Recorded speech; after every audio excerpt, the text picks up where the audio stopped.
Hello, it's been a while since I've done one of these videos, so I thought I would show you around the studio as it is now. So, well, I'll start off with this. I got given a couple of DVD stroke CD freestanding shelf things, so that they actually spin, which is quite cool. There's stuff in the way that stops it, but yeah, so I thought I'd use all that for some of my spares now. So there's like ISS mounts on there. There's jam block under there as well. There's snare wires. There's another video camera. There's spare sticks, and then there's a brick of the sticks that I actually use. And that's another. I don't know if that's a Premier 2000 or what the model number is. It's a chrome Premier snare anyway that I took apart years ago when it didn't belong to me, and I never put it back together again. And then my mate just gave me the kit anyway, so which is in the other room, which I'll show you in a minute. So it's one of my spares cases. There's all the spare hardware and stuff in it. This is one of the newer things that I've put in here because I had a load of spare rack bars, so I thought I would put together something that I could, well, obviously, put stuff on, really. It's a rack in the literal sense of the word. So I've got up here, if anyone wants 18-inch bass drum hoops, they are metal ones. I'm going to flog them. I'll probably won't want much for them anyway, either. So if anyone wants them, please let me know, because I said I don't want them. It's a drum port. Yeah, it's a drum port bass drum thing. I think it's the British version of kick port. That's my there's my hand sonic under there. If I wasn't so crap at playing it, I'd use it probably a bit more. And then in the grey box here, I've got all of or most of my electronic pads. I think they're all Yamaha ones in there. There's maybe some E-cymbals in there as well. I've got some Roland E-cymbals. More spare sticks. Another bag of sticks that I use when I go out and play outdoor gigs, because they're a little thicker. Review stuff. I've got loads of tambourines in here for some reason. This is all like my percussion-y type stuff. So cowbells, shakers, another jam block. It's the Rushmellow groove wedge, which I generally use on 12-inch drums. Moving down, there's packaging there from some of the review snares that I've got at the moment, which I'll come to. That's a Premier, I think it's a Premier Dominion Ace actually, but either way, I don't want it. I'm going to flog it, and yeah, it's in the way now, really. Feisty 12-inch micro hats. These are pretty cool. I dug these out recently because of the Bliss cymbals that I had. There were some 12-inch hi-hats there, so I kind of got to like them, so I dug those ones out, which are mine anyway. 14-inch Novo China, which has prototype on it, and that's the profile of it. It's quite flat, obviously, as you can see. It does sound like a Novo China, just sounds like a small one. Obviously there's a reason for that.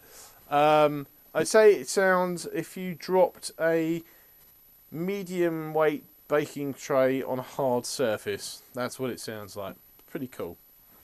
It's a 22.5-inch older Wuhan China, and that, if you mount it that way and hit it with a fairly heavy mallet, it sounds like a gong, which is pretty cool. More Pisties there. That's actually I think it's a Dark Energy prototype, I think. Right, I'm actually sure I bought it second hand years ago. I think these are my Bosphorus. I've got a small set of Bosphorus. It's a 13-inch hat, an 18-inch crash, a 19-inch ride, which was actually used as a crash originally because I couldn't find a crash that I liked, and then 2 rides. Don't use them very often, but they're quite cool. They've got certain applications. Just not really the stuff I'm playing at the moment. So, and the next lot down, there's an Enduro case with most of my Zildjians in them. They're all Ks in there, pretty much, except for maybe an A flat ride. I think. And if it's not in there, it'll be in there. And that's the rest of my Zildjians, including some older K. They're mismatched Ks from the 1960s, but they've got a wonderful sound to them. They're tremendously dry. One's about 14 inches, and the other one's about 14.25 inches. It's quite funny when you look at them. They don't, and the hole on one of them is offset as well, which is even more hilarious. But they sound great, very, very dry. There's mostly Paiste now at the bottom, actually. They're all Paiste. This bag's got some review Zildjians in, which I used last week. The rest of them is my K splashes there on top with the Visions, Paiste Visions cup chime on top of that. And there's more cymbals, and there's a Yamaha ride cymbal down there as well, the electronic one. There's about, I don't know how many cymbals I've got now, 130? I don't know, something like that. Seems to be going up all the time without me noticing. That's just empty cases. It's my gig stuff now. It's my IEMs on top. Well, it's the unit anyway. Garfield. Now Garfield's very important in my drumming, because if I don't take him with me, I play like a chump. And as daft as that sounds, and obviously it does, it is true. I forgot him on a gig once, played like an arse. It's my I was just the rest of the stands and the 9000. There's my spares box, and that's the rack bar. I'm now doing a little stealth rack thing. So that's coming off. One end's coming off of the ride cymbal stand, and then the other bits, the other end's got a short, about a foot off the ground leg with a big sort of double-ended foot thing on it. So I'm going to try that out at the weekend. I've tried it out in here. Works pretty cool, I think. So it gets to stay for a while. It means I don't have to lug quite as much heavy stuff around. It's more spares cases. I think one of them's got some rack bars in, and I don't know what the other one's got in it. There's some PA speaker that sort of occasionally works. My stereo, which is very important when I'm actually bumming around in here and not playing. And there's the fridge that's got nothing in it now. So yes, so I took it all out. Right, this I took this out last week. If you've never seen one of these before, I suppose it's very similar to the old Rogers skinny drum. And I think didn't Ludwig do one similar as well? I can't remember. But yeah, it's an Arbiter Flats Snare. It's a 10-inch head, and technically there's a 2-inch shell in there, which you can. But the shell, I think, is really more for structural purposes and for a bearing edge, because it don't really do much else. Because as you can see, it's the top hoop and then the bottom hoop, and not much else in there. There's no snare mechanism. It's always on. I took it with me last week, and has been the case when I've used it in the past. I've warned people beforehand and said that basically if I hit it right, it sounds like a gunshot going off, and usually pisses people off. And funny enough, it sounded like a gunshot, and they did turn around and comment. I don't think I annoyed them, but they did turn around and comment. My first Edge snare drum, which I'll probably do a little piece on at some point. It's the Waterfall Bubinga 14x6. It's got the gold hoops and the brass lugs. Pretty funky drum, actually. It's a lovely ply on the outside. DW Craviotto Ash, that was the first Craviotto that I bought. That was the one that started all this nonsense behind me. And then I think that's a Donette copper 13x5 in there. Oh no, sorry, tell a lie. That one isn't. That one's a Tama. That's a Tama Star Classic. That one's the Donette, the Jamie Montanari. And despite the fact that that actually says reference on it, that is another. It's a 13x6 Edge in what I'm going to call yellow snow finish, because it's like yellow glass or something or other. I don't know. And the top one is the original Donette that I had, which is the one I did the video on, the 13x7 black one that's called Mink. Still one of my favourites. It's pretty cool drum. If you can see that, which undoubtedly you will, it's Craviotto 14 6.5 walnut, and that one says Dave Mattox on the box, albeit upside down. That's because it used to belong to Dave Mattox, and I'll do. That one's worth doing a piece on, so I will at some point. Underneath that, the sea green pearl, that 14 by 6.5, which obviously you can't see from the box, but there's a shot from Johnny Craviotto at, I think it was the Chicago show a good few years ago now, and he's wearing like a grey jumper and leaning over a table full of snare drums, and that drum is, as far as I've been told anyway, at least, is unique, and was the one that is in the very left hand side of the picture as you look at it. So underneath that is another Craviotto, that's another walnut, which nothing really special about that one other than it's a lovely plank of wood. Tama, that's a copper Star Classic underneath. I was sold that originally as a limited edition, then I found out it wasn't, so the buggers lied to me. Underneath that, I think, is probably a Mapex Babylonian. I think it was a high number out there. It was 500. You probably would have seen those knocking around. Underneath that, I think, is another Donette, and it's the Ancient Carry, and I will definitely do a video on that at some point, because Carry is one of my favourite woods, both as a snare drum and as furniture and anything else. Comes from my probably my favourite country, New Zealand, which again might not be a surprise to anyone. Underneath that, I have absolutely no bloody idea. I think the two white boxes have actually got nothing in them, but I will probably be wrong about that too. RCI, Odery. That's my that's the first of the spawns. That's a birch one. It's got a different badge, and it's a round badge compared to the others, which are square badges.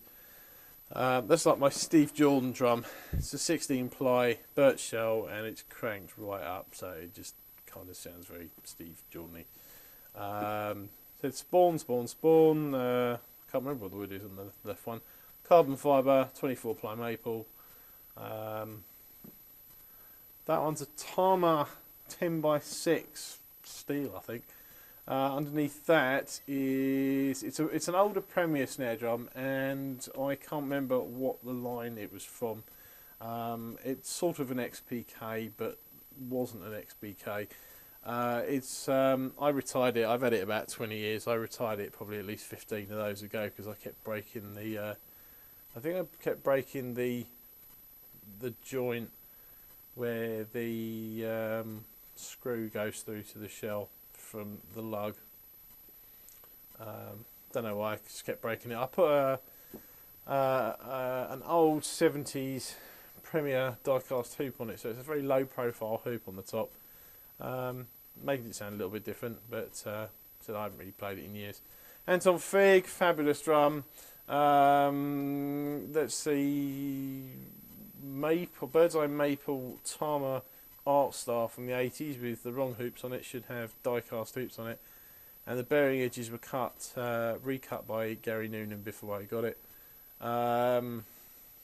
It's the Kenny Aronoff 15 by 4 Trackmaster, the Blanche Roots, the Sona, the one that Steve Smith uses, and then loads of heads, which I will probably get through at some point. 3 Slingland artists there. There's one in the corner which you can't see quite so well. That is like Sky Blue Pearl, I think it's called, but even though it's like slightly green. Oyster Pink Pearl, which I got with the kit in the other room. And then my first ever solid shell snare drum, which is Black Marine Pearl. That was a cool drum. I played it and played it and played it, and it sounded so good. And then one day I took it out and it didn't sound quite as good anymore. Haven't really played it since. I don't know if it's due to the Zematic strainer on it. They tend to get a bit finicky, but I don't know. As I said in the last video, the Gold Triumphal video, there's 2 Leedy 1920s brass drums there. It's Premier Janista. I think that's a 2000, although I don't really know that much about 2000s, the metal drums, so or Premier drums, sorry. So it might be 2000, something similar if it's not. 14x5 chrome anyway. I got that back after 10 years at someone else's studio. Mapex Cherry with all the bling on it. DW Copper. Yamaha Bamboo. Very lively drum that, which may not be a surprise to anyone that knows anything about woods. A Beach Custom. It's not a Beach Custom Absolute. I was told that there were very few of that particular colour in this country. I got it just before they changed it to the Absolute. Birch Custom Absolute in the rainbow, which is it's a very dry drum. I don't think I've ever taken the batter head off of it, so it's still got the yammy batter head on it. I daren't change it because I don't want to lose the sound I've got, even though it's a bit knackered. Oak Custom. It's got the little sort of wires underneath the batter head as well. Sort of like the mini timbales sometimes that you get, that you can sort of flick the snare wires on and off, like the minor ones that I did recently actually. 3 acrylites, 3 400s, oddly enough, all different. 402, which is, I will probably sell that 402. It's in very good condition, late 80s, I think, probably maybe very early 90s. I've had it about 10 years, hardly ever used it, I just can't get on with it. Bronze hand hammered Luddy Black Beauty, which needs a bit of a head change, I think on it, if I remember rightly. A brass super sensitive Black Beauty. I was going to take that out recently and then found that one of the wires had come off, the snare wires had come off, so I promptly put it back again. Lydian Ludwig New Era White Marine Pearl. That's dated 1954, I think, 1955. I've got, I think it's a coated ambassador on the top and a very, very old Premier head on the bottom, because it's the only head I could find that would fit it, that would also have any sort of, give it any sort of life. It's very dry, although I've got some Steve Gadd 8-strand wires on it, I think, which obviously is going to dry the sound out. But Mr. Kenny, you have lots of those. If you have any suggestions on how to liven those drums up, please let me know, because that'd be fantastic. Pioneer 6 lug. All these drums actually at the bottom are all Luddy.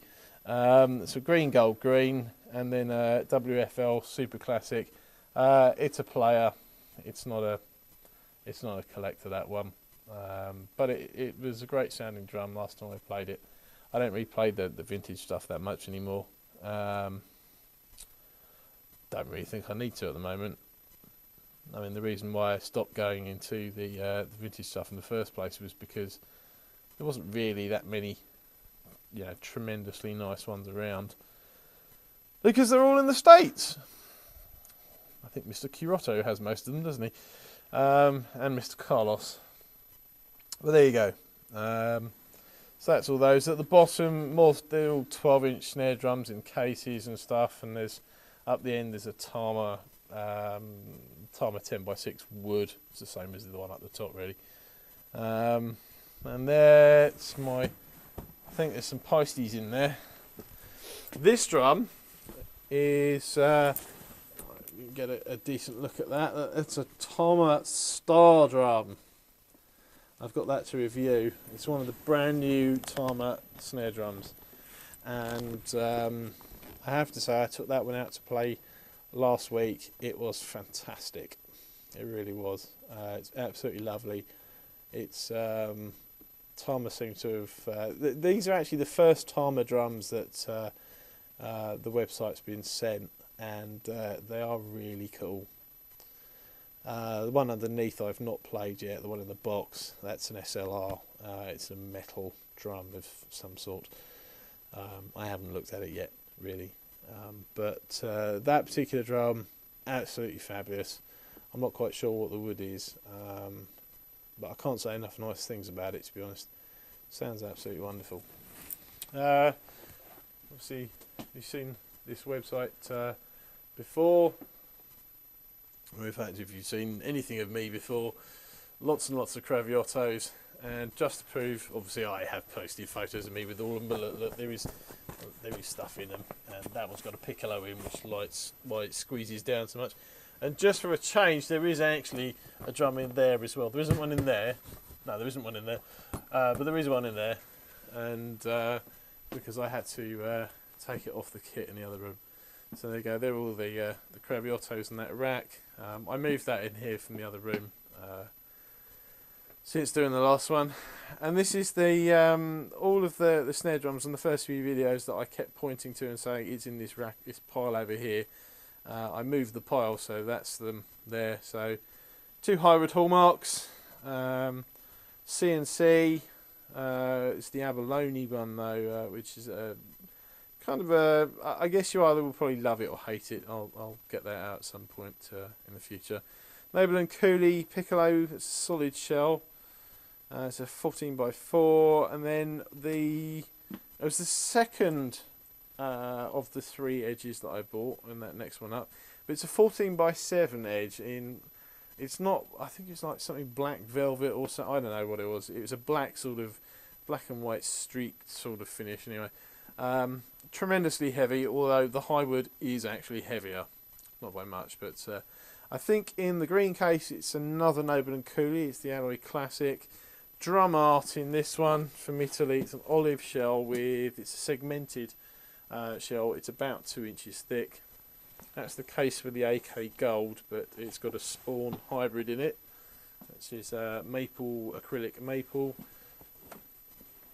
That's a DW Titanium. That's number 36. Now, the story about that, I got that from Wembley Drum Centre over here because it's the nearest drum shop to me. And there was 2 of them in there, and for ages they were in there, and then I bought one.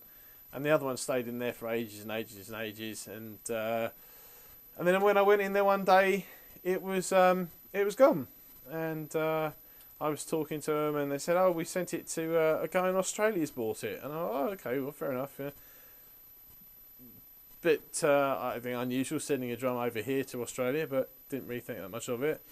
And then, as it so happens, I was on the Drummer World forum. And if you ever actually go to the Drummer World forum, look up Dave from Perth. Dave from Perth happens to be the guy that bought number 38, which is the one that was in Wembley.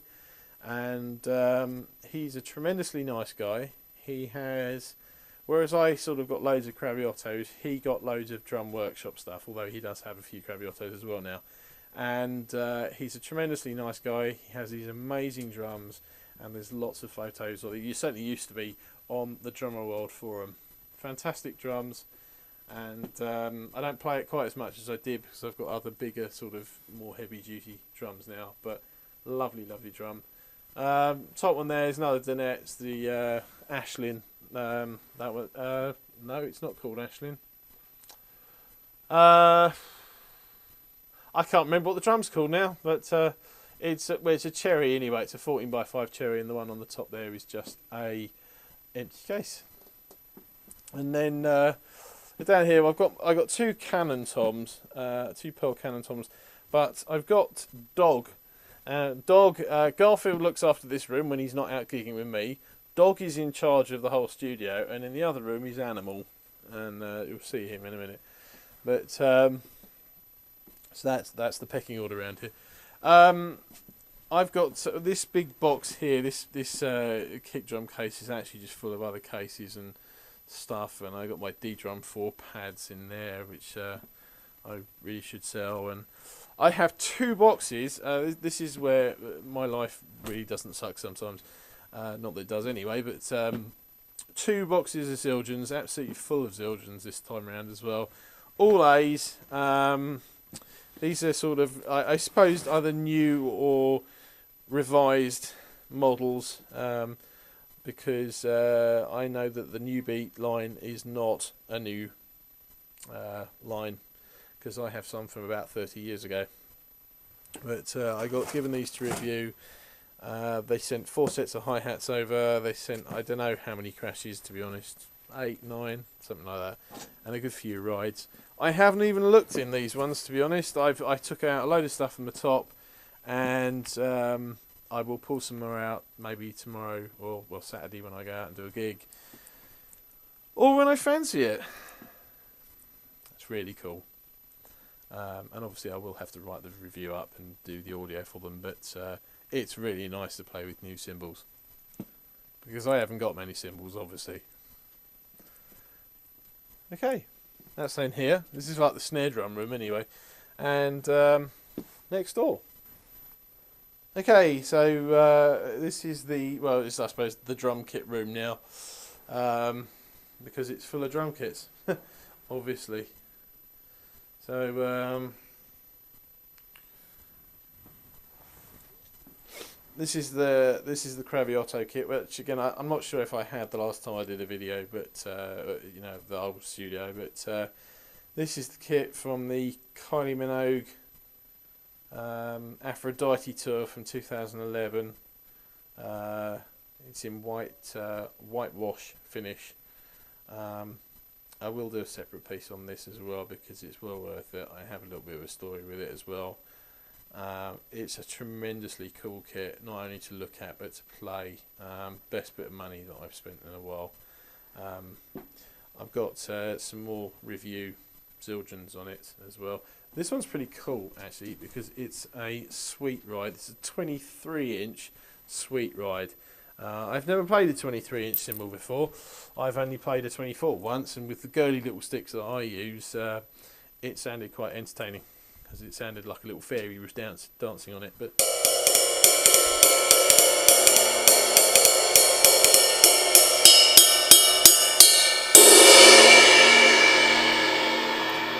there you go.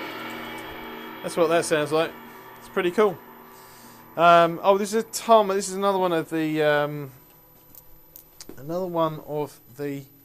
Tama snares. This one's a solid shell as well. I'm just playing around with it, but solid shell, die-cast hoops. Tama's what I think it's probably a new strainer. I don't remember seeing it before. And the old sort of like bridge lugs. Again, lovely, lovely drum, really is. And the heads on the Craviotto, I re-headed this after I got it. I don't know if you can see that. And the floor tom head certainly ended up looking like that after about a month, because I just couldn't stop hitting the thing. Absolutely fabulous. Sounds wonderful. I'll do a full sound file and little thing on it at some point. But it's a stack of bass drums, 26, 24, 22, 20, and some heads on the top. So it's Yamaha, Hayman, Premier, Hayman on the bottom. The white kit is, well, I got given the white kit. It goes with the snare drum that's in pieces out there. But I got given that, and I've cleaned up 3 of the 4 drums. I need to clean up the 13, and then I need to do something with the bearing edges. But it's okay. Didn't cost me anything. Meinl mini timbales, they were review drums. The 12-inch tom from my SQ2, because at the moment I just not feeling it on the kit. The Super Gene Krupa set, which is 50 next year, 1964. That kit was made. And another, I suppose, relatively new thing for it in here is I now have a PA in here. So the reason I changed the room round was basically so everything now in front of the SQ2 I can take out. So I can take out all these cases and the kits and stuff, put it in the other room, and then have people in here to jam with. So that's a working PA in the head, and there's just some other spare toms and stuff there. The SQ2, it's actually set up. I've got a review to do of these Meinl cymbals, some of these Meinl cymbals. So that's why the banner's up and the mics are up and the camera's set for an overhead thing. But I did this for no other reason than I can, and it's nothing more than a big boy's toy, really. I could actually, in theory, gig with this sort of kit, but why the hell would you, unless you've got someone setting it up for you? But it is all mic'd up. I've got the little. I mean, they're nothing special, but little clip-on mics on the snare. The two snares, and then the two mounted toms. And I got, although it's not actually wired up at the moment, I've got a AKG D112 on the floor tom, giving that a go. And then I got one other 112 on the kick drum there. So the whole lot's mounted off the rack. Despite what it says, 99.9% of it is actually Dixon and not Gibraltar. That snare drum there is the fourth of the Tama snare drums that I've got. That's another SLR with the big wood Yamaha-esque hoops on, and obviously that's Animal. I've got a load of pedals on here as well, which, to be honest, I've not really. I don't really play double bass. I only put it on so I could faff around with it and give it a bit of a play, see how it comes along. Don't think it's terrible, but the double gap bass guys in the world are not going to be under any pressure whatsoever. There's my little notebook, which is connected up to the mixer in the corner. There's a TD8 brain under there because my Yamaha DT Extreme 2 brains decided to stop working, or stop producing sound anyway at the moment. So until I get that fixed, there's just anyway another. So the review I've got to do are basically these are the Benny Greb cymbals. This one and the two crashes here, they're both new Benny Greb ones. This is another Byzance Trash Crash, which again sounds quite cool. It's a 20. Doesn't really sort of play like a 20. It's quite easy. And then the rest of them are sort of the old reviews and stuff. And yeah, and my electronics DT Extreme 2 pad. There's an old DTX pad there as well. Groove percussion snare drum that I got given. The snare side head on that had been on it. I changed it about 3 weeks ago. It had been on there for 10 years. AK Craviotto there, which I'll probably take off because it doesn't really suit what I play in here. DW7000 twin pedals because I knew I was going to be pretty crud at playing double bass when I bought them. I wasn't wrong, so I didn't spend that much money. There's a Fat Cat on the floor there. That's a great little pedal. I think they're a bit harder to find these days. Premier legless, DW9000 cable hat, and then that's the Roland hi-hat. Trigger pedal, and there's a load more of my Minors. There's some more hi-hats and crashes and stuff. This used to belong to Thomas Lang, which is why there you can get an idea of the profile there. It's the way it looks, the way it does though. It's battered to hell, but it still sounds really good. Very quick, which is kind of what you want from a 12-inch China. And these are all just toms really. Toms and toms of all the kits. I think I've got about 8 kits here. I've got another one in another part of the country. More the range of the bass drums is 16 in there that I've got to get some wood hoops for. RCI, and then there's 2 empty cases that, well, they've got other cases in the main. And then more toms, just with the light shining, so I won't shine it over there, point it over there. But so yeah, that's it. That's my playground.